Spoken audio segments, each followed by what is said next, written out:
My name's Kevin, and today we'll be changing radical notation into exponential notation.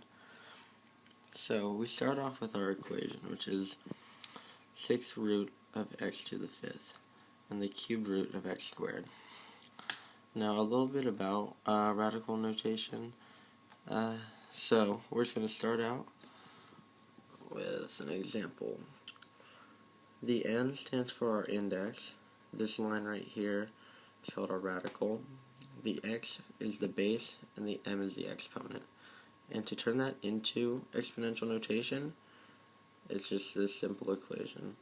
So your index goes under your exponent. So to start off with this equation, we're going to have to turn it into exponential notation. So we're going to put the 6 under the 5 and the 3 under the 2. And we have that right there.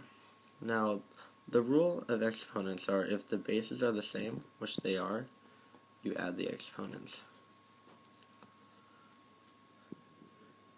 And then since we are adding the exponents, it's just like any other when you're adding anything with a denominator, the denominators need to be the same with the lowest common denominator.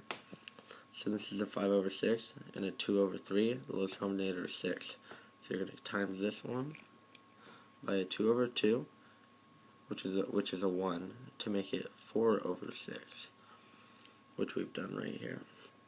Now once we do that, we just add up our like terms, simplify it to x is x to the 3 over 2, and once we have that, we separate it. Now we separate it so that we can find out what goes outside of the radical and what goes inside of it. Now since it's a 3 over 2, you can pull out a regular x, which is basically x 2 over 2 and x 1 over 2. 2 plus 1 is 3, so it adds up.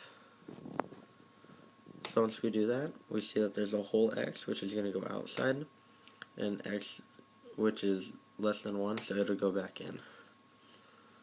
And that's where we get our answer. X to the square root of x. Thank you.